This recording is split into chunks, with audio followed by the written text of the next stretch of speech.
It is good to be in the presence of the Lord. Amen. And it is time for us to ponder the word of the Lord. As you have seen the title in our sermon today, When Christ Returns. This is the culmination of everything that we have been talked through mula nung umalis si Pastor hanggang sa ngayon. Amen? But before anything else, shall we bow down our heads in a simple prayer? Lord, minsan pa'y tinataas ka namin, Panginoon, sa iyo ang lahat ng kapurihan at kaluwalhatian sa oras na ito, Father God. Itinutulog ko, Panginoon, ang aking sarili sa iyong makapangyarihang kamay. Dalangin ko nga po, Panginoon, ng iyong gloria ang makita sa aking buhay at hindi nga po, Panginoon, ang aking kahinaan. Lord, I pray that you will continue to talk to your people, Father God. Mangusap ka nga po, Panginoon, sa iyong mga anak through your words today, Father God. Lord, glorification is so beautiful. And we thank you for that promise, Father God. Yes. Dalangin ko nga po, Panginoon, na maintindihan namin at panghawakan namin ang pangako mong ito sa bawat buhay na narito sa araw na ito, Lord God. Dalangin ko na ihigit sa lahat, pakapunin mo ng gloria ang lugar na ito. Sa iyo, ang pinakamataas na papuri at pagsamba. Ito ang aking isang dalangin sa pangalan ni Jesus. Amen. Amen. So today, for the last weekends, itong pinag-usapan natin mga kapatid, the order of salvation. Amen? Nagsisimula tayo sa regeneration here by Elder Chiki. Ng regeneration, ito yung spiritual birth ng bawat isa sa atin. Ang pagtanggap ng bagong buhay mula sa Diyos, parang isang buto na nagsisimulang sumibol. We are made new and ready to grow in His grace. Amen? Pangalawa, meron tayong justification here kay Sister Marvin. Dito hindi deklara tayo ng Lord na righteous, kahit hindi, di ba? Hindi dahil sa ating mga gawa, kundi dahil sa sakripisyo ng ating Panginoong Jesus. It's like being acquitted in a court, declared innocent, and made right in His sight. We are forgiven and our sins are covered. Isn't it beautiful? Amen? And then, pagkatapos ng justification, we have reconciliation. Dito ang pagbabalik ng ating relasyon sa ating Panginoong Jesus. Dahil sa kasalanan, tayo ay may bahid. Amen? And we are separated in the presence of God, but through Christ, we are brought back together to Him. It's a new renewed faith, a restoration of intimacy with our Creator. Then comes sanctification by Sister Benji. This is an ongoing process. Nandito tayo ngayon, kapatid. Ongoing process of becoming more like Christ. Hindi siya instant, but a journey, a continuous growth in holiness. Para paglalakad sa isang winding path, we are transformed day by day, leaving behind our old ways and embracing God's will. And finally, ang pinakahuli, ang glorification. Ang pinakamagandang culmination ng lahat in the order of salvation ay ang glorification. Amen? This is our ultimate destiny, our final perfection. Sa puntong ito, we will be completely free from sin, from suffering, and from death. Hallelujah! Amen. We will receive our glorified bodies at magiging ganap ang pagiging katulad natin ni Kristo. Amen? It is entering the heavenly gates, a realm of pure light and joy where we will dwell with God forever. Ang lahat ng paghihirap, lahat ng sakripisyo, lahat ng struggles will fade away as we stand in His glorious presence, made perfect and complete. Hallelujah. This is our hope that sustains us. Kung hindi ito ang hope mo, kapatid, I pray that this will become your hope today, that will sustain us, the promise of eternal glory with our King. From regeneration to glorification, we see God's perfect plan unfolding in our lives, leading us of eternal relationship with Him. Amen? And our text for today is found in 1 Corinthians 15 verses 51 to 58. Let us read. Listen, sabi niyo po, I tell you a mystery. We will not all sleep,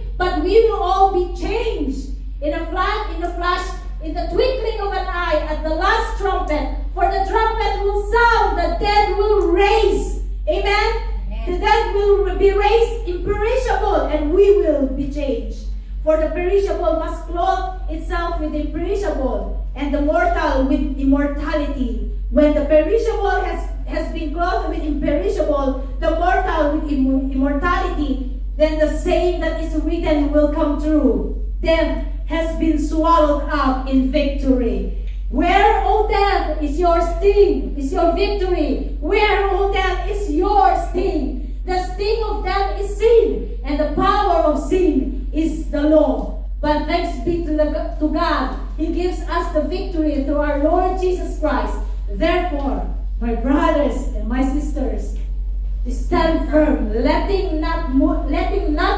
nothing move you. Always give yourself fully to the work of the Lord, because you know that your labor is in the Lord is not in vain. Amen. Hallelujah.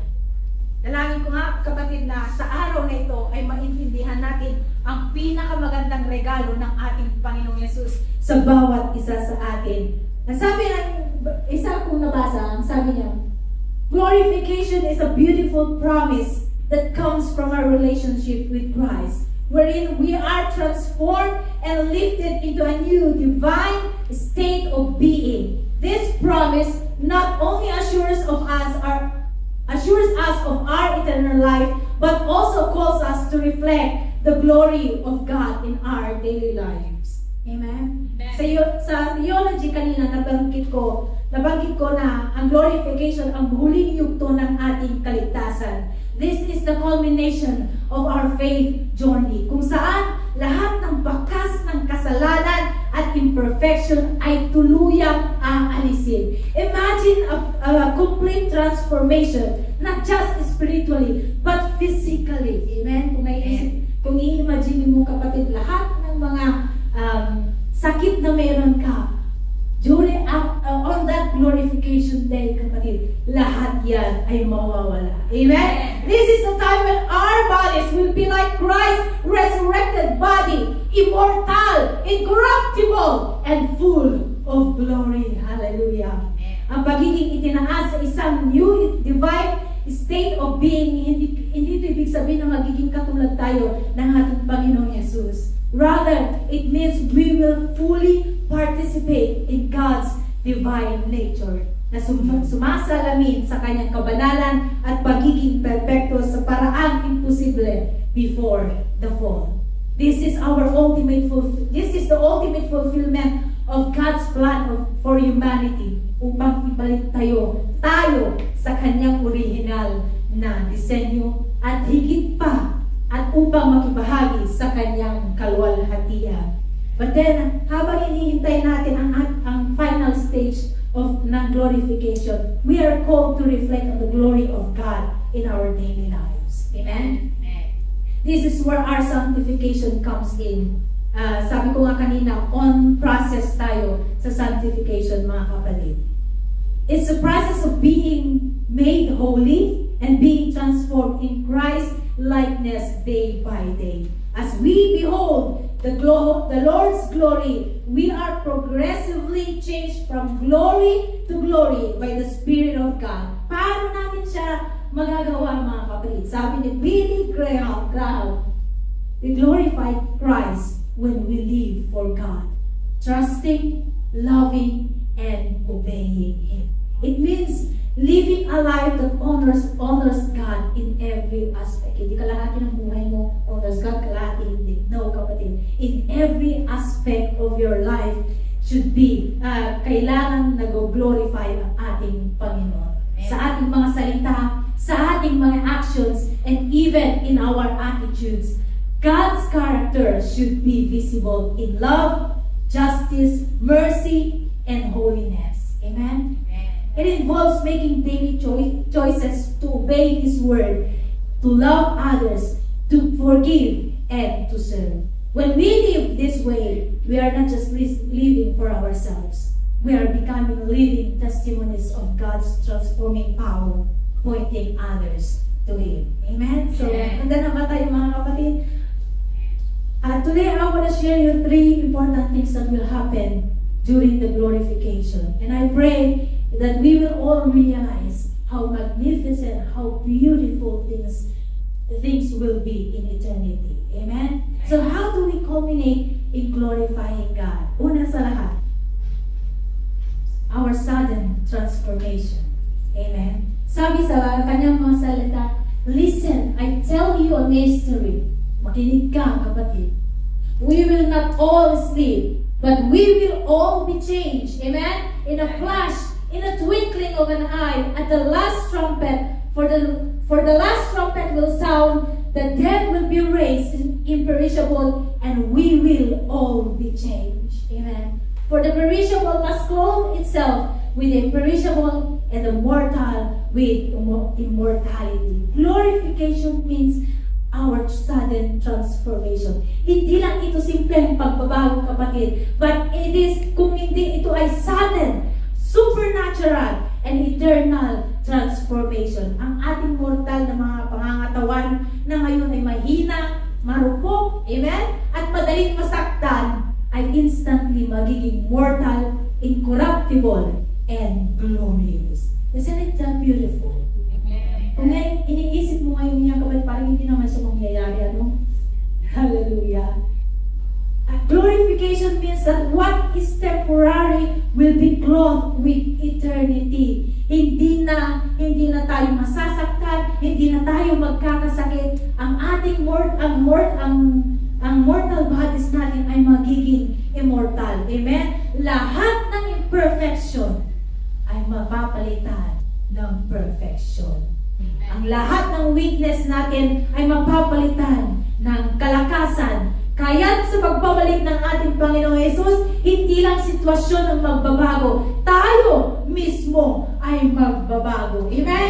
In Philippians 3, verses 20 to 21, it says, But our citizenship is in heaven, and we eagerly await a Savior from there, the Lord Jesus Christ, who, by the power that enables Him, will bring everything under His control, will transform our lowly bodies so that they may be His glorious body.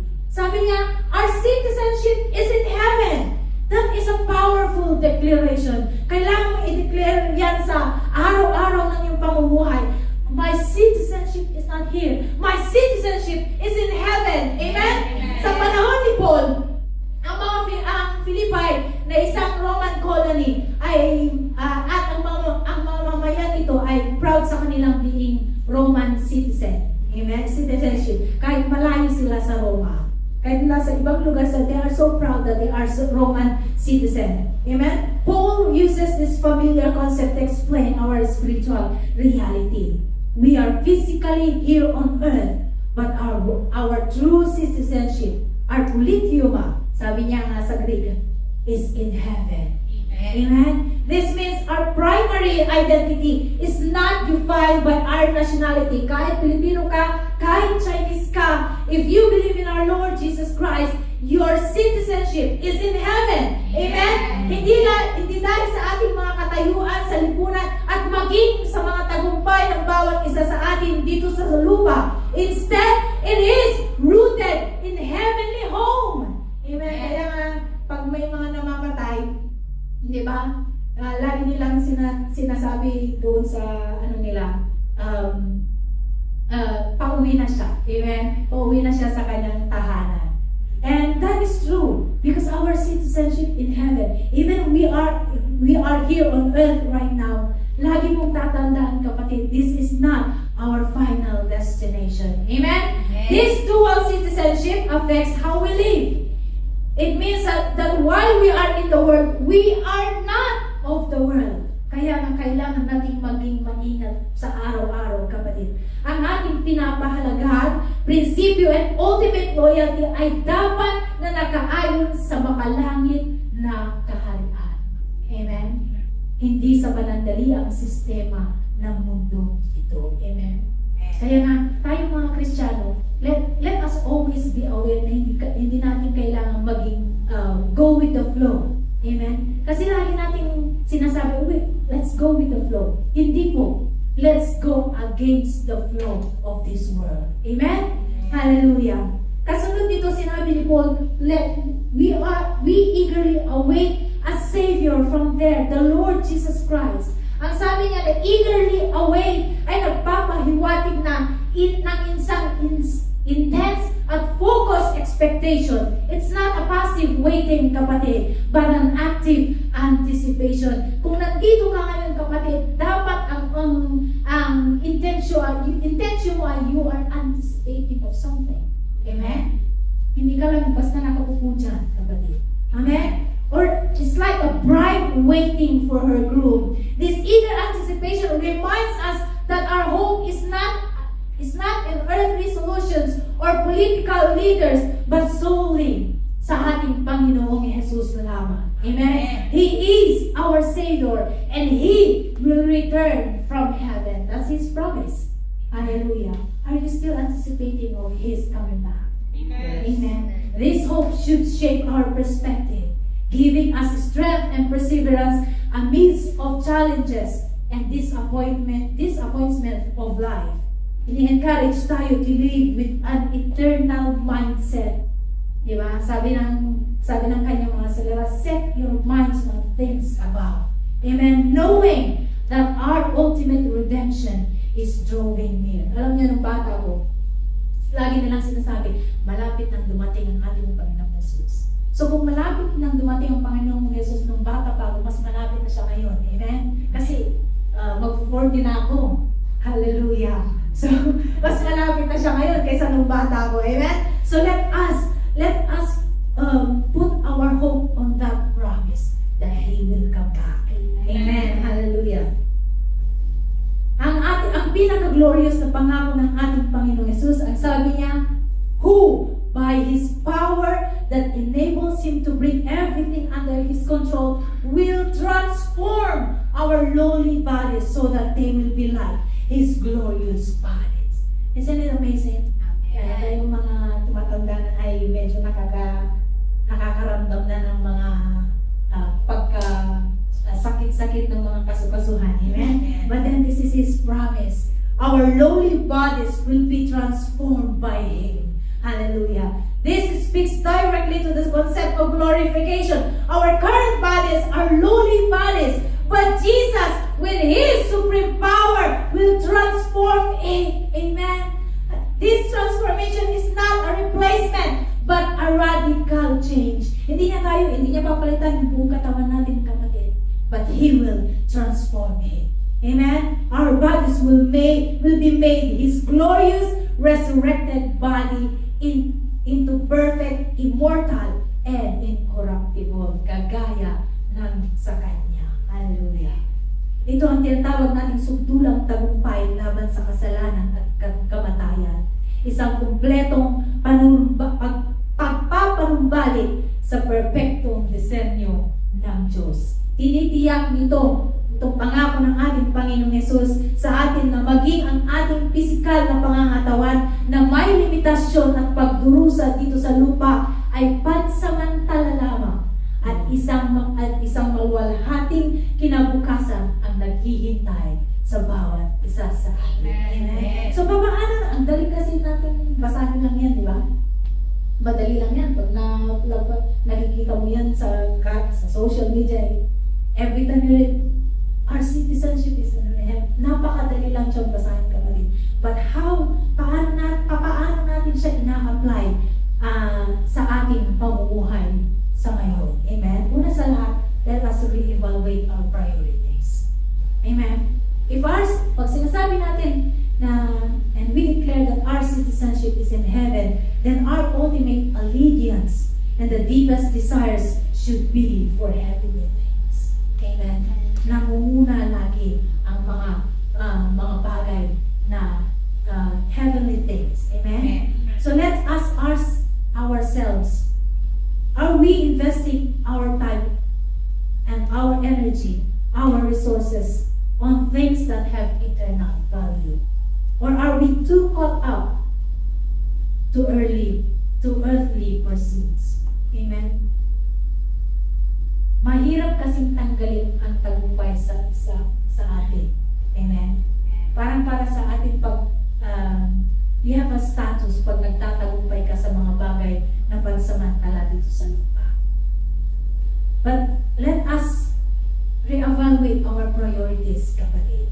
Pinapaalahanan tayo ng verse na ito to live with eternal perspective, prioritizing God's kingdom above all else. Amen? Pangalawa, let us embrace that identity.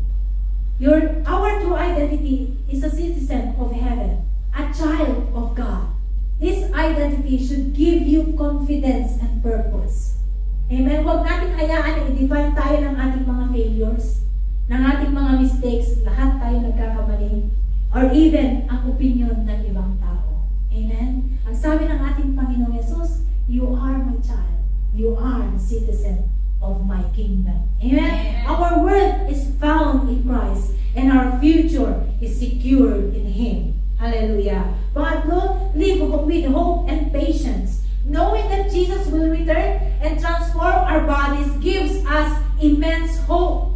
This hope allows us to endure suffering, face trials, and navigate uncertainties with patience and peace. Amen? We know that this present suffering is temporary and glorious future awaits us. Hallelujah. And sabi ni Eliot sa isang commentary, the word conversation, citizenship, denotes our commonwealth. It is not here but in heaven. But hence, we look for the Lord Jesus Christ, who shall change the body of our humiliation into conformity with the hope, the body of His glory, according to the working whereby He is able even to subject all things unto Him. Amen? Just imagine mo you are experiencing a chronic illness. Hindi natin matatakasan minsan ang sakit. Amen? And even the challenges of aging or living a physical disability, our body feels weak. Amen? Masakit, may sakit, at minsan we also feel discouraged most of the time. This is our clear manifestation ng ating mga katawan. Is what Ellicott says, body of humiliation. Our current physical state na prone sa decay, pain, and limitations. This reminds us that this humiliation is merely an outward fashion or temporary conditions of our body. It is not our ultimate reality. Our true commonwealth is in heaven, where such limitations do not exist. Amen? Hallelujah. Sa glorification, kapatid, you are not limited by anything. Amen? Hallelujah. Instead of despairing over our physical condition, tayo may mga nararamdaman sa katawan, we can actively declare that our citizenship is in heaven. Let us continue to pray, Lord, my body may be weak. Parang si Paul, di ba? Sabi niya, my body may be weak. Amen? But my true home is with you. You in heaven. I am a citizen of eternal kingdom. Sinishift kasi nito, kapatid, ang focus natin sa temporary struggles to eternal destiny. Amen? Amen. Parang ganito. This one, this is our lowly bodies na para siyang nanghihina. Hindi, nanghihina talaga siya. Amen? Para mas maintindihan natin, the lowly bodies, this is perishable and humble. Na ito ang katawan natin ngayon na mahina, marupok, madaling masaktan. Sa graph nito, na nakayuko, parang pagod, balok ng kulaw. This one. Ito ang katawan ang katawan ng bawat isa sa atin na may kahihiyan na sinasabi ni Ellicott. Body of our humiliation. Hindi lang physical weakness, kundi buong realidad na ang pagiging makasalanan, mortal at limitado. And then, transformed by Christ, the arrow in the middle. Ito. Ang arrow sa gitna, hindi lang ang simpleng pagbabago. Ito ay divine transformation na ang ating Panginoong Yesus ang mismong gagawa. Amen. Hindi ito self-help Hindi mo kayang tulungan kasi ang sarili mo, kapatid. O spiritual upgrade. Pag-spiritual upgrade, bigla-bigla. Amen? Pero ang ating Panginoon Jesus lamang ang makakagawa nito. Ito ay according to the working whereby, sabi sa ating binasa kanina, that He is able to subject all things unto Himself. Amen? Ibig sabihin, ang kapangyarihan ni Kristo na nagpasakop sa lahat ay siya rin magbabago sa atin. And then comes the glorified one. Imperishable and glorious.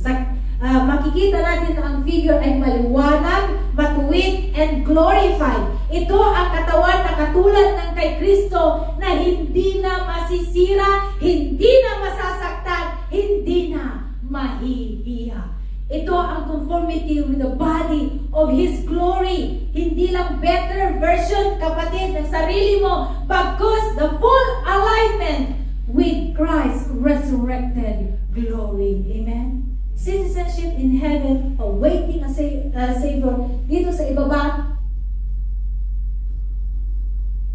may araw mula sa citizenship of heaven hanggang sa awaiting of our Savior. Ang tunay nating bayan ay hindi dito sa lupa. Lagi natin sinasabi that we are just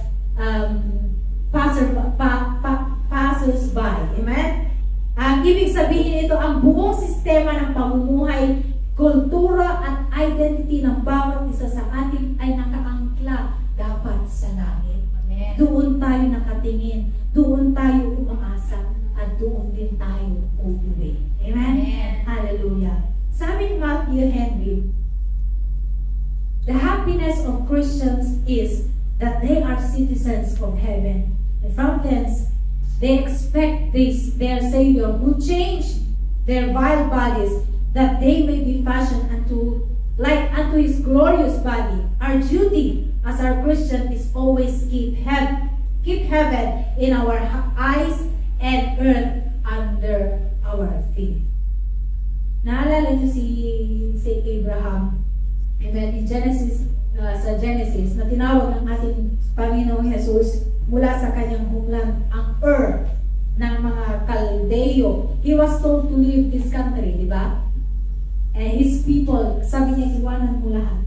And go to the land, sabi niya, and go to the land that I will show you. Amen. This is not just a radical this was a radical call to leave everything familiar for an unknown future. And parang tayo din, amen? Parang nung pumunta tayo dito, our future is unknown. Amen? Hallelujah. Pero sa kay Abraham, tinawag siya ng ating Diyos para iwanan ang lahat. Hallelujah. And when Abraham arrived in the land of Canaan, the very land God promised to him and his descendants, he didn't settle down and build cities. Instead, he lived as a stranger in the land of promise. Amen? As in a foreign country, living in tents with Isaac and Jacob, who were heirs with him of the same promise. Amen? Imagine this, na nasa sarili na siyang lupain, but he chose a temporary lifestyle. Hindi siya nagpatay ng permanente niyang bahay. He lived in tents and symbolizing his temporary stay and his detachment from earthly possessions. Why did he do this? Mababasa natin sa Hebrews 11:10, he was looking forward to the city with foundations whose architect and builder is God. Ito ang sinabi sa kanyang salita.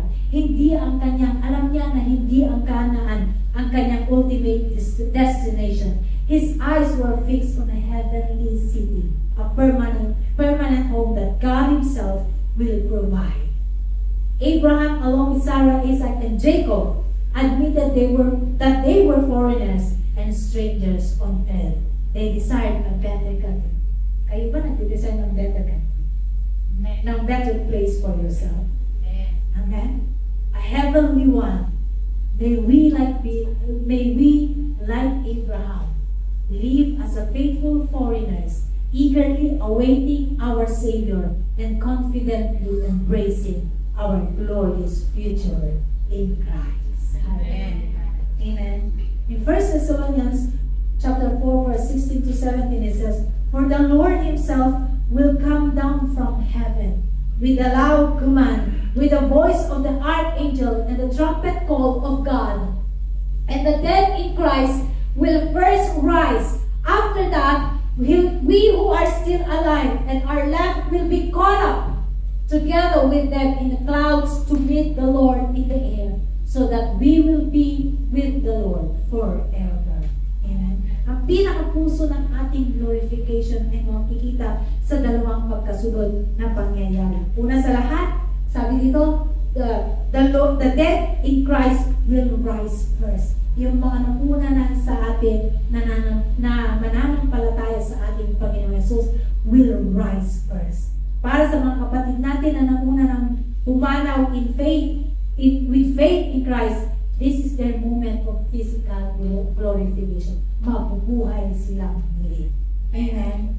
So, yung mga nauna na sa atin na mga kamag-anak natin na mananampalataya sa ating Panginoon Yesus, mauuna silang babaong kapatid. Ang kanilang mga vile bodies described in Philippians 3:21 ay babagon, transformed into perfect, immortal, and glorious bodies. This is the ultimate victory over death, proving that death has no permanent hold on those who belong to Christ. At ang pangalawa, siyempre hindi tayo dapat mahuli. Amen?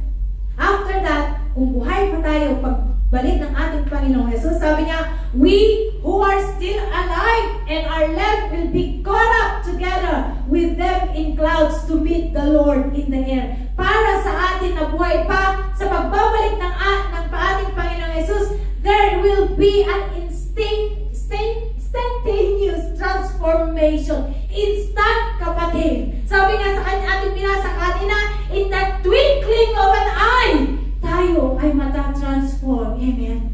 Hindi na natin kailangang dumaan sa kamatayan, but we will be all caught up. Amen. Or snatched away, sabi niya. Or seized suddenly. This instantaneous event is also a form of glorification, where our mortal bodies are changed into immortal, glorious bodies perfectly suited for eternal with Christ. This is the fulfillment that we will all be fashioned like unto His glorious na sinabi sa Philippians 3:21. Whether kahit alin dyan kapatid ang mauna, or whether through resurrection or instantaneous change, the goal is the same. Pareho lang kapatid, to have a body that is perfect, incorruptible, and capable of dwelling in God's eternal presence. This is the ultimate triumph over the limitations of our current vile bodies. Amen. Naalala niyo yung kwento ni Enoch in 1 Thessalonians na nagpakita sa atin ng vivid picture ng pagbabalik ng ating Panginoong Yesus sa isang ng ating glorious transformation. While this event is yet to come, kahit hindi pa siya nangyayari kapatid, the Bible provides us with a powerful isang preview kapatid sa buhay ni Enoch. His story, though brief, beautifully illustrates the concept of being caught up and the essence of glorification.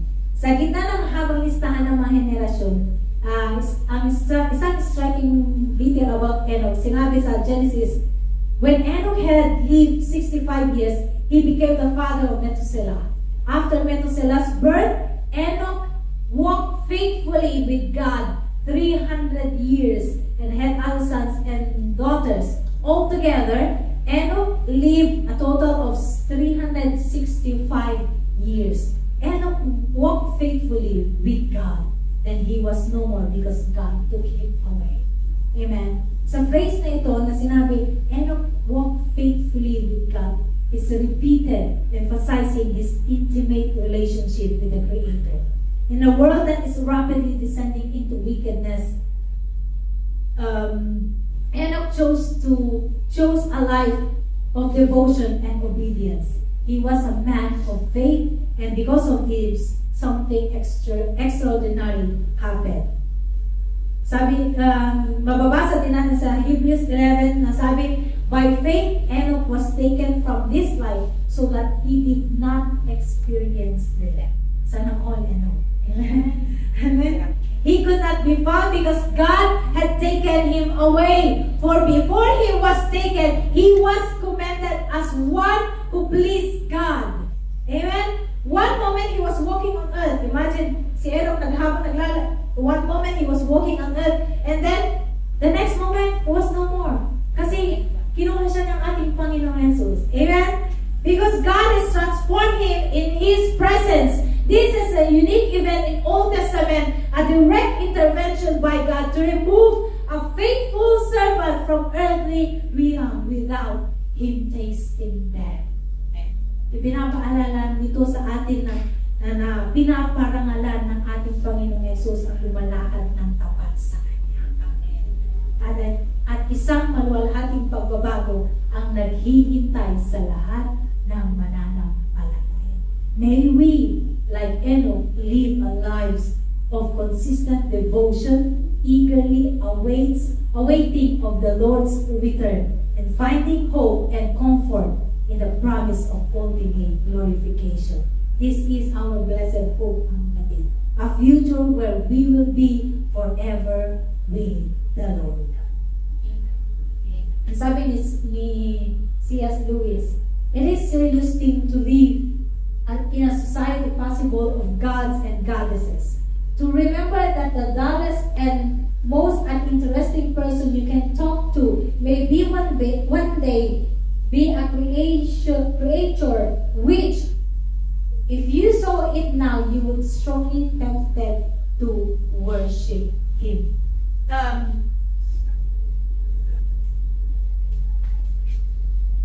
Ito yung isang reminder ng bawat isa sa atin na of inherent dignity and future glory ng bawat isa sa atin, lalo na sa mga nasa kay Kristo. When we speak of possible gods and goddesses, hindi niya ibig sabihin na magiging Diyos din tayo. Hindi ganun, kapatid. Rather, He is pointing to an incredible potential for glory and transformation that God has placed within us and which will be fully realized in glorification. He challenges our everyday perception. Madalas kasi, we look at people, even in ourselves, we only, ang nakikita lang natin madalas sa ating mga kapwa ay, we are flawed, we are ordinary lang sa ang bawat isa sa atin. Amen? We see the wild bodies na sinasabi ni Matthew Henry kanina, and the struggles of this earthly life. But Lewis invites us to look deeper, to see beyond present and into the eternal. He asks us to consider that the person next to us, pakitingin na yung nasa yung katabi mo, or even our own reflection carries the weight of glory that is almost unimaginable. Amen? Just imagine yung katabi mo ngayon will be glorified. Amen. Hindi na mortal, hindi na siya flawed, hindi na siya pangit. Wala namang ganon. Amen. And nagraradiate ang gloria ng ating Panginoon Jesus. Amen. Hallelujah. This weight of glory is a promise for our lowly bodies today, and that we will be fashioned like unto His glorious body. Nangangahulugan, kapatid, ng bawat mananampalataya, gaano man sila kung walang halaga ngayon, ay nakalaan para sa isang pagbabagong radikal at na napakaluwalhati. At kung makikita natin ito sa kabuuan nito ngayon, we would be overwhelmed with awe and reverence. Amen? Kung paano ang glorified body ng ating Panginoong Yesus, kung paano natin siya paalagaan, ganun din ang mangyayari sa atin in glorification. Amen? So, magiging instant, kapatid, na hindi ka lamang spiritually magbabago, but even physically. Amen? Hallelujah. That is our sudden transformation. Pangalawa, how do we culminate in glorifying God? Pangalawa, our death's cancellation. Sabi dito, when the perishable has been clothed with the imperishable and the mortal with immortality, then the saying that is written will come true. Death has been swallowed up in victory. Where death is your victory? Pwede mo na siyang tanongin, amen? Where, O death, is your victory? Where, O death, is your sting? The sting of death is sin, and the power of sin is the law.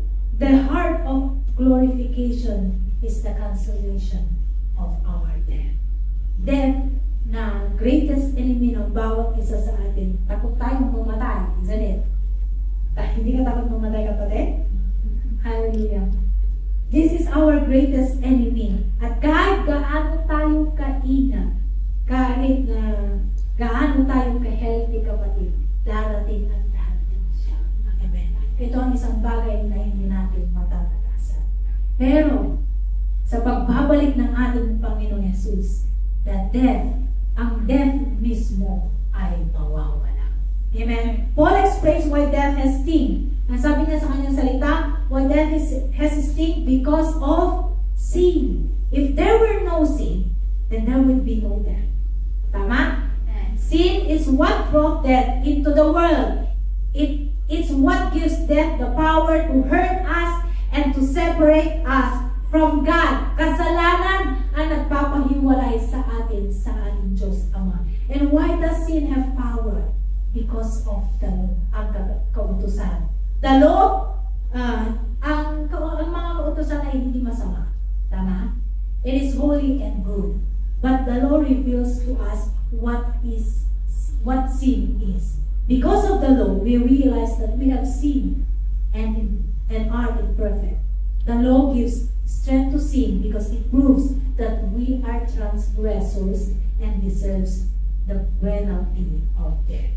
In essence, sin gave death its sting. The law gave sin its power. But Jesus came. Hallelujah.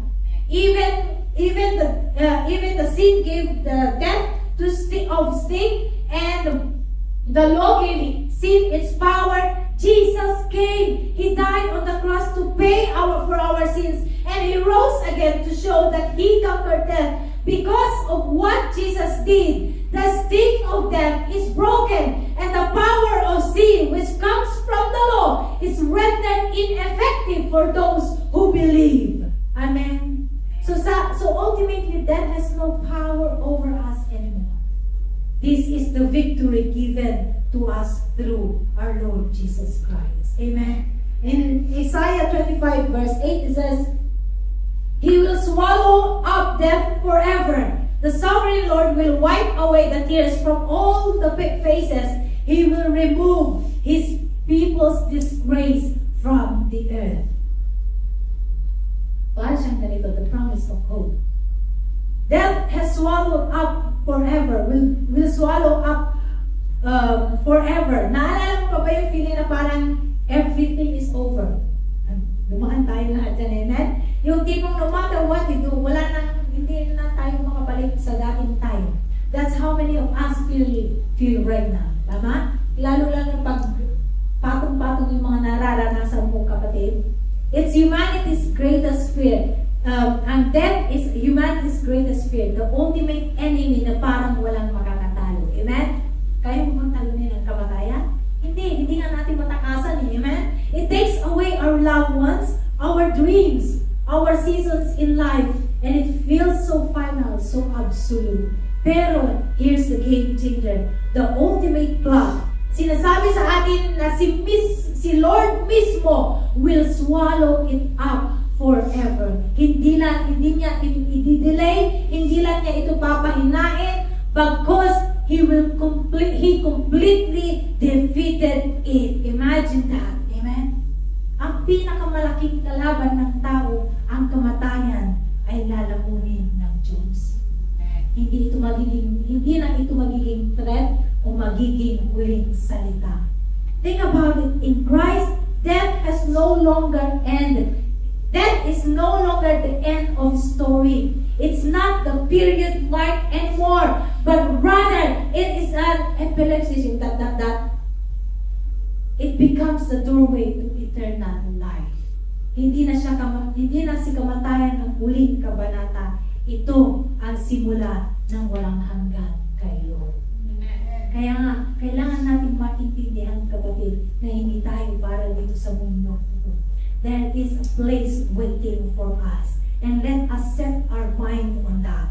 Amen? Yung akala natin nakatapusan na, yung pala ay simula pa lang ng something infinite and better, eternal with God.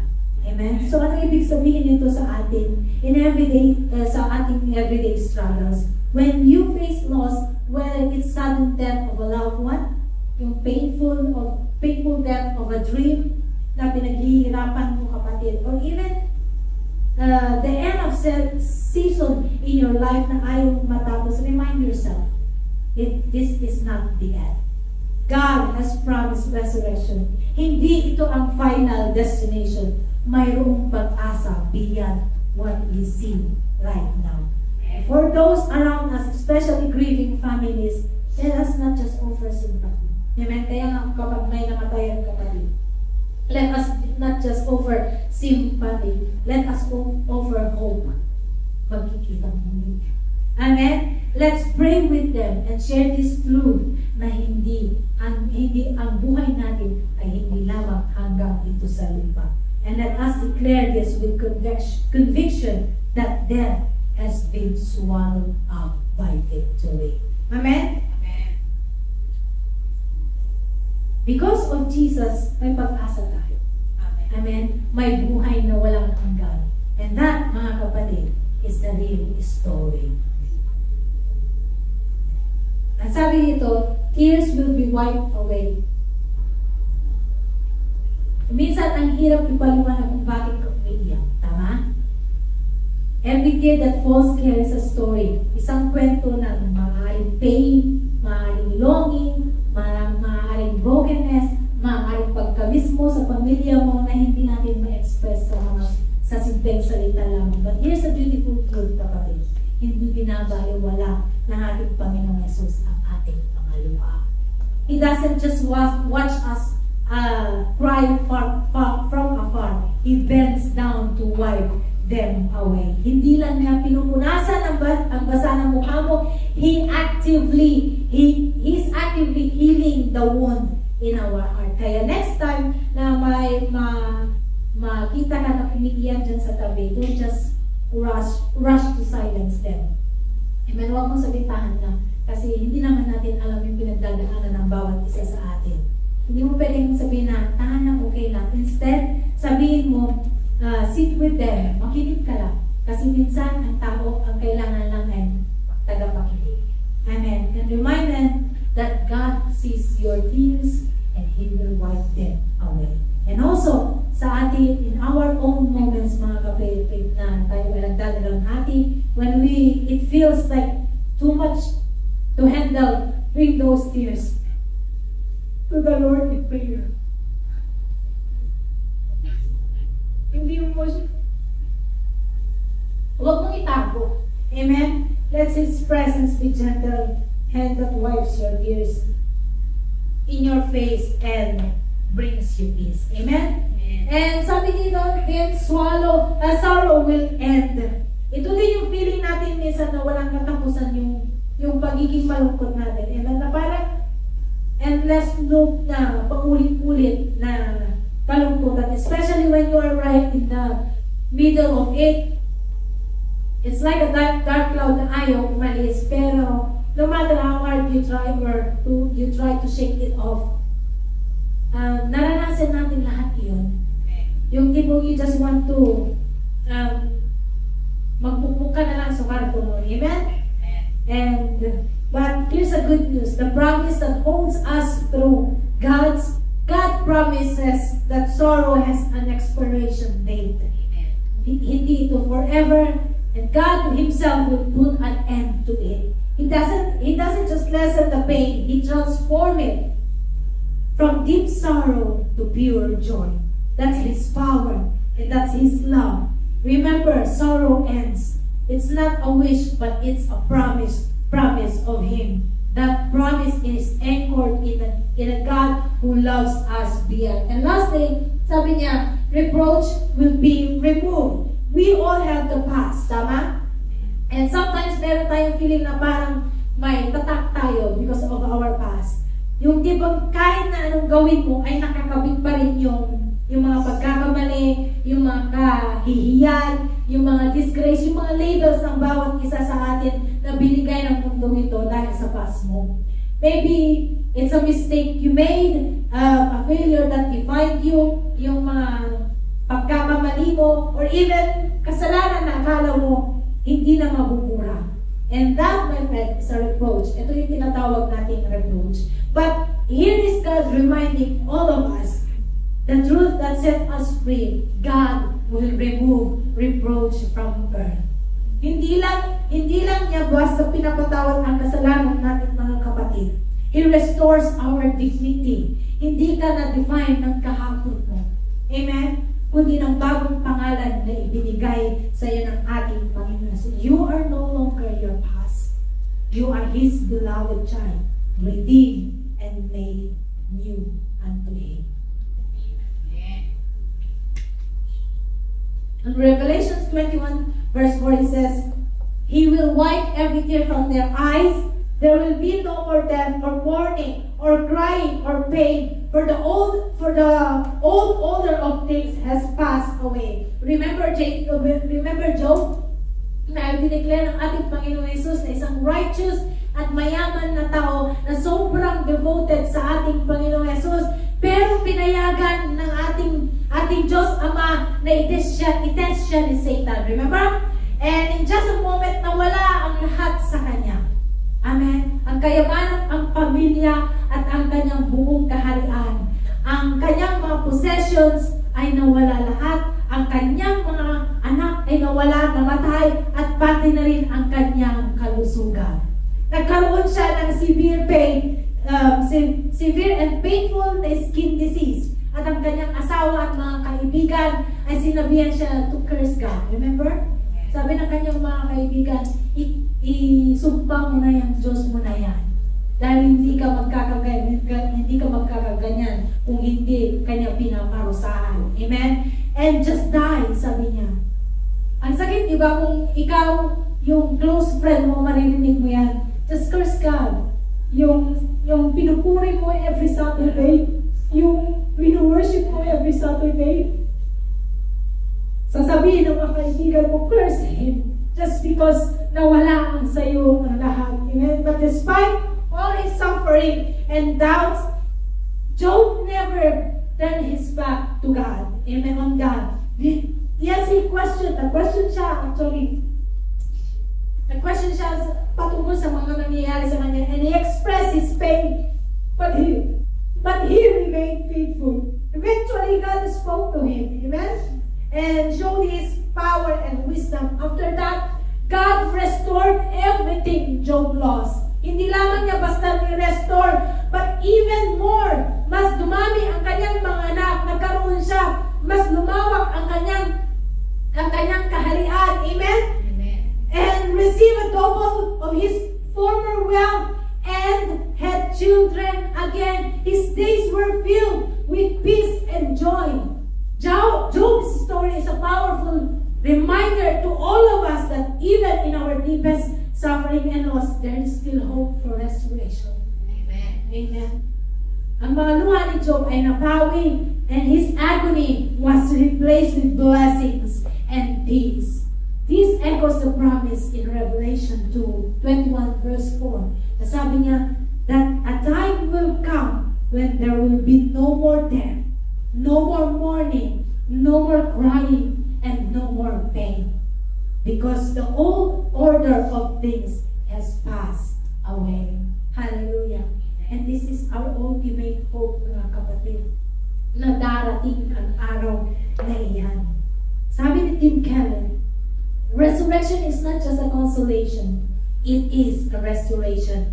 We get it all back. The loved ones, the goods, and beauties of this life, but in a new, unimaginable degrees of glory and joy and strength. Resurrection is not just consolation. It is a restoration. Ibig sabihin na ang muling pagkabuhay ng ating Panginoong Jesus ay hindi lamang simpleng pag-comfort na tipong okay lang, may heaven naman. Hindi siya parang pampalubag loob. Amen? Hindi siya parang pansamantalang ginhawa lamang o pampalakas ng loob. Ang pagbabalik ng ating Panginoong Jesus it is as a restoration. Pagbabalik, pero hindi lang basta balik, kundi glorious, mas joyful, and strong kaysa dati. Amen? So, ang point ng dahil sa resurrection, lahat ng nawalang mga mahal mo sa buhay, lahat ng nawalang magagandang bagay sa iyo, the joys of life ay ibabalik ng ating Panginoong Jesus. Pero hindi siya same as before. Ibabalik niya in a new, unimaginable degrees of glory and joy and strength. Amen?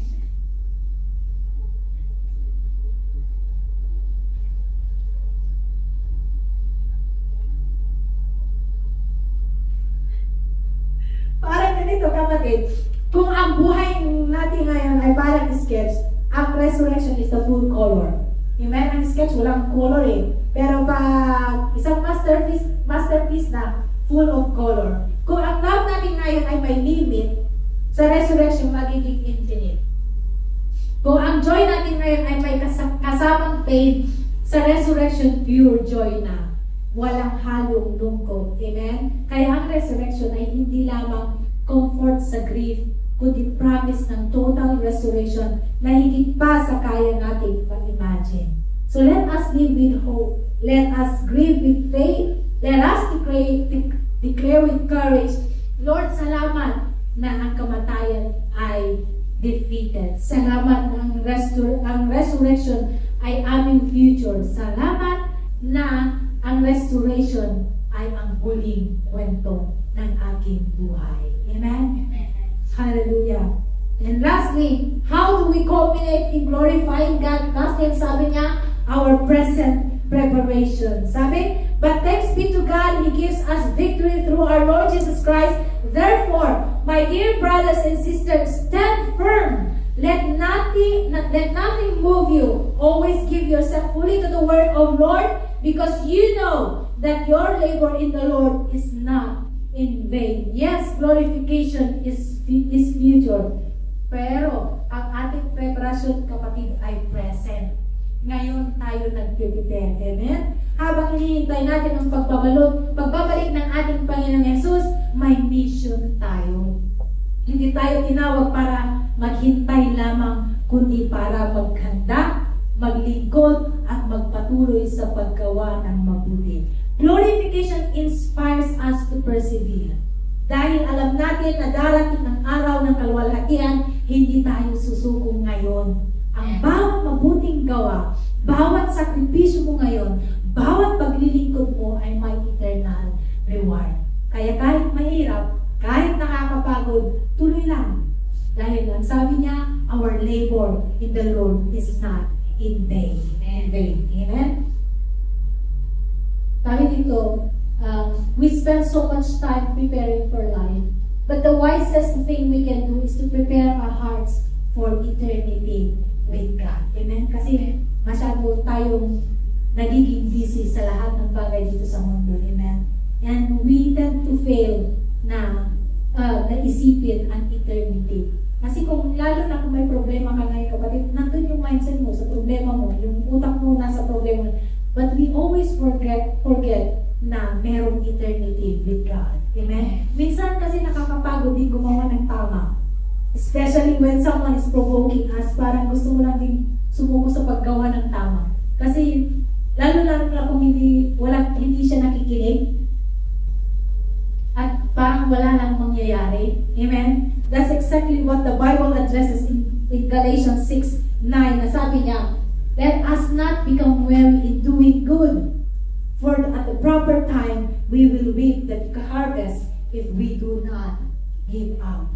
Para mas maintindihan natin, kapatid, na ang paggawa ng mabuti, tingnan natin ang sinabi ni Paul sa verse 8. Ang sabi niya, he talks about sowing in the spirit versus sowing to the flesh. Hindi lang basta paggawa ng mabubuting bagay. Ang sowing to the spirit ay ang pagtatanim ayon sa espiritu ay ang sadyang pamumuhay na naka-align sa banal na espiritu. Ito ay ang pag-cultivate ng fruit of the Spirit to be kind instead na nasa Galatians 5 sa buhay natin. Ang love, joy, peace, patience, at iba pa. Every time we choose to be kind instead of being harsh, to be patient instead of angry, and to forgive instead of holding a grudge, we are sowing seeds sa spiritual life natin. Ang harvest na sinasabi dito ay hindi lamang basta-bastang blessings dito sa lupa. It is an eschatological reality, isang katotohanan na matutupad sa hinaharap. Paul calls it eternal life, buhay na walang hanggan, kapatid. Hindi lang tungkol sa haba ng buhay, kundi sa kalidad ng buhay na kasama ang ating Panginoong Jesus. This perspective gives us daily struggles and efforts a profound and eternal meaning. Ito ang dahilan kung bakit sinasabi natin na huwag tayong mapagod sa paggawa ng mabuti. So, paano nauugnay ang paggawa ng mabuti sa glorification? Ang ating pagpapatuloy sa paggawa ng mabuti ay hindi paraan para tayo ay maligtas. Yes? We are saved by grace through faith alone. Instead, ang ating perseverance ay bunga at ebidensya ng ating pananampalataya. Kasi sabi nga, without faith without works is dead. Amen? Ito ay bunga ng ating pananampalataya sa ating Panginoong Jesus. This is the journey of sanctification, the process of becoming more Christ that leads to our final glorification.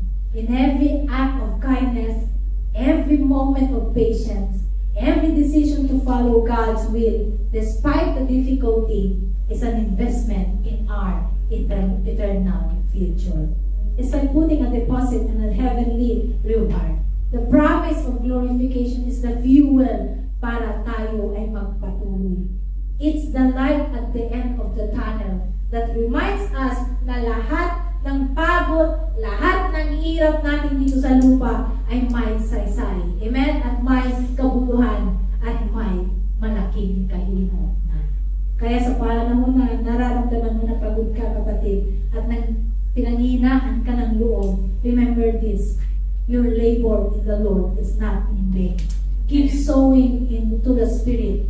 Keep fighting a good fight of faith. Dahil sa takdang panahon, we will reap the ultimate harvest, a glorious eternal life with our Savior. Huwag kang susuko, kapatid. Amen? Amen. Alam niyo, nung nasa dati akong amo, nagagawa ko ang lahat ng para kay Lord. Nagagawa ko magbasa every single day, mag-devotion every single time. And nung lumipat ako dito sa bago kong amo, nagbago lahat. Amen. And nakakapagod dito sa bago kong amo. Physically nakakapagod. Amen. At hindi ko na nagagawa yung mga dating nagagawa ko sa kabila. And there are times na gusto mong i-give up yung ministry mo para naman ako magpahinga ka. That's the truth. It is exhausted. I am pagod. Nakakapagod din minsan. Pero hindi ko magawa. Alam niyo bakit? Ministry fuels my intimacy to God. Yung ministry ang nagiging dahilan kaya ako nakakapagpatuloy sa ating Panginoong Jesus. And that intimacy, without ministry, I don't think na magiging intimate ko kay Lord. Parang I am forced to be with God. Ayaw ko gamitin yung force kasi hindi naman ganun. But ministry fuels my intimacy with God. And that intimacy inspires me to continue anticipating for the glorification. May mga time na kahit pagod ka kapatid, kung yung isip mo ay nakatuon sa ating Panginoong Jesus, it will convict you to continue. Amen. Amen. Sana kapatid, yung ministry mo ngayon, it inspires you to expect for an eternal glory. Amen? Amen. Kasi, nakakapagod talaga.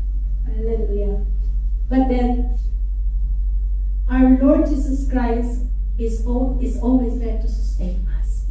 Kung willing ka kapatid. Amen? In Hebrews 10:23-25 it says, "Let us hold unswervingly to the hope we profess. For he who promised is faithful. Let us consider how we may spur one another on toward love and good deeds, not giving up meeting together, as some are in the habit of doing, but encouraging one another, and all the more as you see the day approaching." Amen? Yung kwento ni Moses, Aaron, at Hur sa Exodus, naalala nyo, nung paglaban sila sa mga Amalekites, naalala nyo yung pagtaas ni Moses sa staff of God. Remember? Napagod siya, muntik na siyang sumuko. But every time itataas niya yung staff ng ating Panginoon, nananalo ang mga Israelites. But then kung ibababa niya, dahil napapagod siya, natatalo sila. Remember? And here comes Moses and Aaron and Hur. Dahil nakikita nila na kailangan ni Moses ng tulong, tinulungan nila si Moses. Amen? Na kahit si Moses ay isang malakas na leader, kapatid, napagod din siya. And his hands grew weary and he couldn't do it alone. Pero hindi siya tumigil. This is where the community comes in. Si Aaron at Hur ay hindi lang nanood. Amen? Kumuha sila ng bato para maupuan ni Moses at tumayo sila sa magkabilang panig dito sa left and right ni Moses para alalayan ang kanyang kamay. Dahil sa tulong nila, nanatiling steady ang kamay ni Moses hanggang lumuhog ang araw at nanalo ang mga Israel. Amen? Ang sabi dito, let us hold unswervingly to the hope. Tulad ni Moses na kailangan itaas ang staff as a sign of faith and dependence on God, tayo rin ay tinatawag na kumapit sa ating pag-asa kay Kristo. Pero minsan sa bigat ng problema, bumababa ang ating mga kamay at nangihina ang ating loob. But sabi dito, spur one another. Sina Aaron at Hur ay naging encouragers ni Moses. Hindi nila hinayaang bumagsak ang kanyang kamay. In the same way, we need our brothers and sisters in Christ na mag-alalay sa atin kahit kapag pagod na tayo. Hindi sila yung magpapaalala sa atin, he who promised is faithful. Amen? Sabi dito, let us not give up meeting together. Imagine kung wala si Aaron at Hur sa tabi ni Moses nung araw na iyon. Baka natalo ang Israel. Amen? It shows us why fellowship is non-negotiable, mga kapatid. We meet together not just for the sake of gathering, but to support each other in spiritual battles of life. Ang kwento ng tatlong ito ay isang malinaw na paalala sa ating mga Kristiyano, sa ating paglalakad bilang Kristiyano, na ang ating paglalakad ay hindi solo journey, mga kapatid.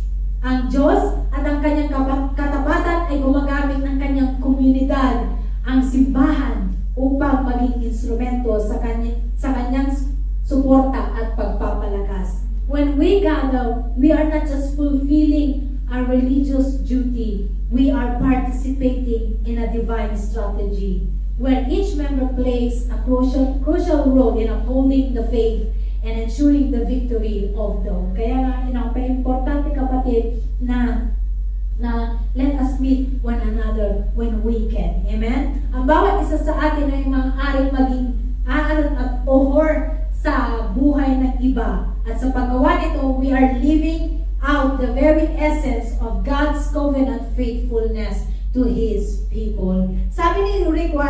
Fellowship is a place of grace where mistakes aren't rubbed in, but rubbed out. Ito yung definition ng fellowship as a safe place. Ang fellowship ay dapat lugar kung saan may grace. Instead of judging each other's mistakes, we can help each other rub them out through forgiveness and encouragement. Amen? It's a community where you can be honest about struggles because you know your brothers and sisters will catch you and condemn you. Kaya napaka-importante na kapag meron tayong may mga kasama tayong pinanampalataya sa atin, let us make sure na nai-display natin ang grasya ng ating Panginoong Jesus. Let us not condemn them. Amen?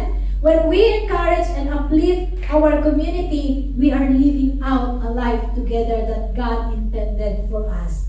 Tayo ang nagiging mga kamay at paa ni Jesus para alalayan ang bawat isa hanggang dulo. And lastly, kapatid, as we reflect on the theme of glorification from Corinthians 1:15 to 15 verses 51 to 58, let us hold fast to the promise of what is to come. Above all else, kailangan natin i-check din ang ating mga sarili. At tanungan ito, will this glorify God, the Lord? A question you need to ask yourself before doing anything. A simple question, but a powerful one. Before you speak, before you decide, before you respond, pause and ask, will this glorify Jesus? Because not everything that is allowed is beneficial. Hindi lahat ng pinaya ng ating Panginoon Jesus ay beneficial, and not everything that feels right honors God.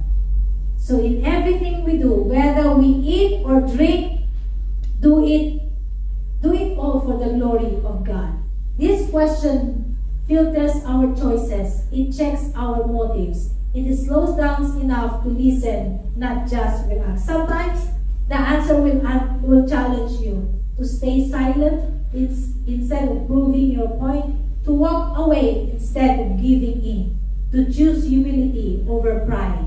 It is not always easy, but it is always worth it. Amen? Because a life that seeks to glorify Jesus becomes a life that reflects Him. Not perfect, but intentional.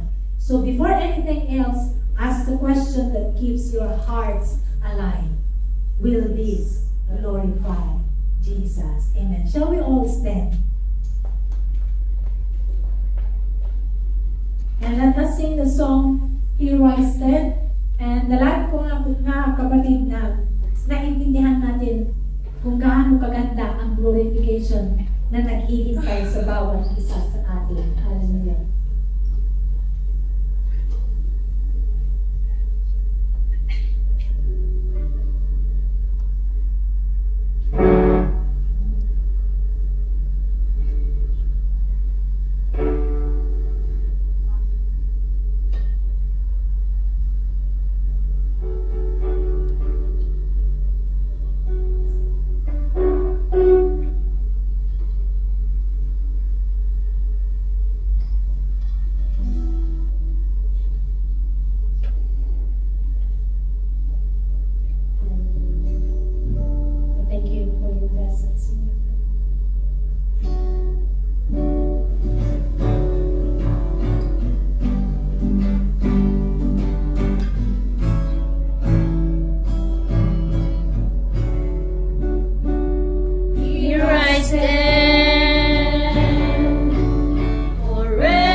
So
Lord.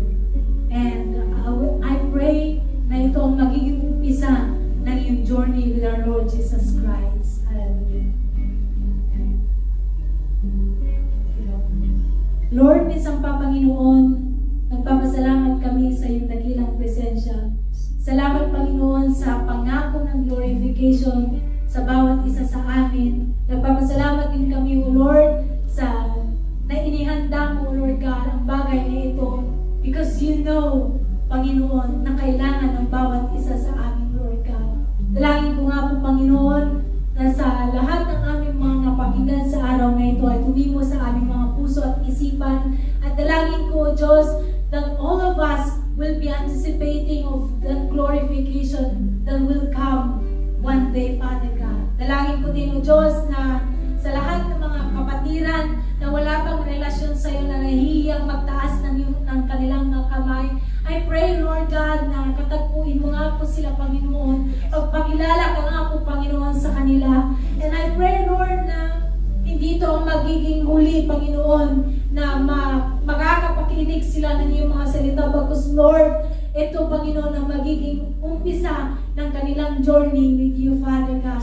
We thank you, Father, for your presence. We thank you for your words. And we thank you, Father, for your unending love. This is my prayer in Jesus' name. Amen.